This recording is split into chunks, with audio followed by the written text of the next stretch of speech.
Sa natin para sa araw na ito ay pinamagatang pagmamahal sa bayan. Ang dignidad ng persona ng tao ay kasama sa kanyang karapatan na maging bahagi sa aktibong pakikilahok sa lipunan upang makapag-ambag sa kabutihang panlahat.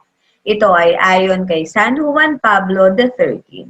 Ang patriotismo ay mula sa salitang pater na ang ibig sabihin ay ama, na karaniwang iniuugnay sa salitang pinagmulan o pinanggalingan. Ang pagmamahal sa bayan ay ang pagkilala sa papel na dapat gampanan ng bawat mamamayang bumubuo rito. Kasama na dito ay ang tungkulin nating ipagtanggol at protektahan ang ating lupang sinilangan. Ang nasyonalismo naman ay tumutukoy sa mga ideolohiyang pagkamakabayan at damdaming bumibigkis sa isang tao at sa iba pang may parehong wika, kultura at mga kaugalian o tradisyon. Kasama na rito ang pagtangkilik sa ating sariling produkto at ang paggamit ng ating sariling wika.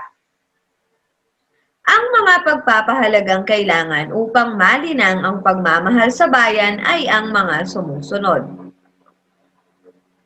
Ang una ay ang pagpapahalaga sa buhay. Ang paggalang sa buhay ay ang moral na obligasyon ng bawat tao at sa pamamagitan ng pagpapanatili ng malusog na pangangatawan at isipan ay naipapakita ito. Ang pangalawa ay ang katotohanan, ang hindi matatawarang integridad at hindi mapagkunwari. Tumatanggi sa anumang bagay na taliwas sa katotohanan, kasama rito ang walang kapaguran at matyagang paghahanap ng lahat ng uri ng kaalaman.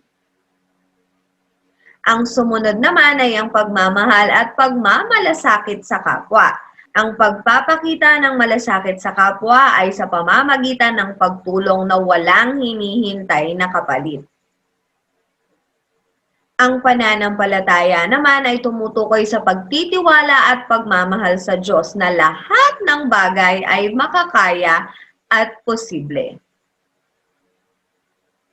Ang sumunod ay paggalang. Ang paggalang bilang elementong bumubuo sa kabutihang panlahat ay naipakikita kapag ang karapatan ng isang mamamayan ay hindi natatapakan at naisasabuhay ayon sa tamang gamit nito at napangangalagaan ang dignidad ng bawat tao.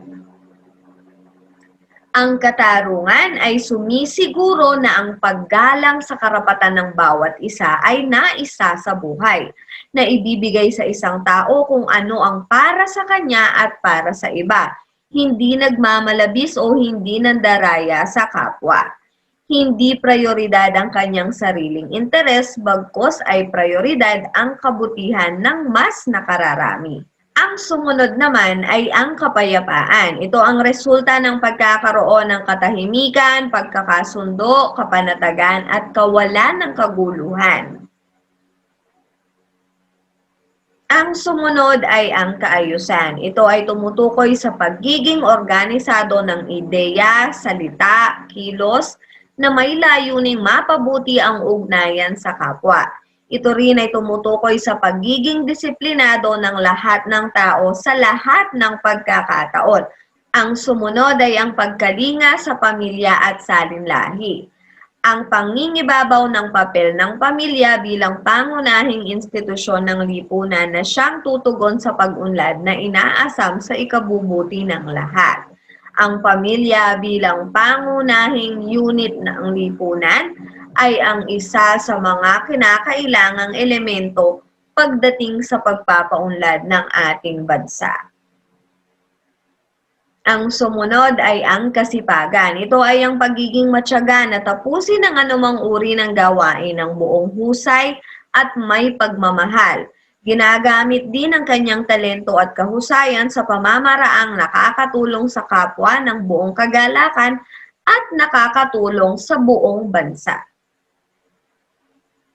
Ang pangangalaga sa kalikasan at kapaligiran. Ito naman ang pagsasabuhay ng responsibilidad bilang tagapangalaga ng kalikasan at ng mga bagay na nilikha ng Diyos laban sa anumang uri ng pang-aabuso o pagkawasak. Isa sa mga mahahalagang tungkulin natin bilang isang tao ay ang pagiging kamanlilikha ng ating Panginoon. Ang pagkakaisa, ito naman ay tumutukoy sa pakikipagtulungan ng bawat individual na mapag-isa ang naisin at saloobin para sa iisang layunin.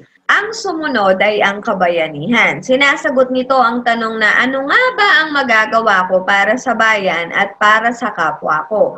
Ano nga ba ang mga bagay na maaaring maitulong ko sa aking kapwa? O ano-ano nga ba ang mga bagay na maaari kong maitulong para sa ating bansa? Ang sumunod naman ay ang kalayaan, ang pagiging malaya na gumawa ng mabuti at ang pagkakaroon ng mga katanggap-tanggap na kilos na ayon sa batas na ipinapatupad bilang pagsasabuhay ng tungkulin ng isang taong may dignidad. Ang sumunod ay ang pagsunod sa batas. Ito ang pagkilala, paghihikayat at pakikibahagi sa pagsasabuhay ng mga ipinasang batas na mangangalaga sa karapatan ng bawat mamamayan.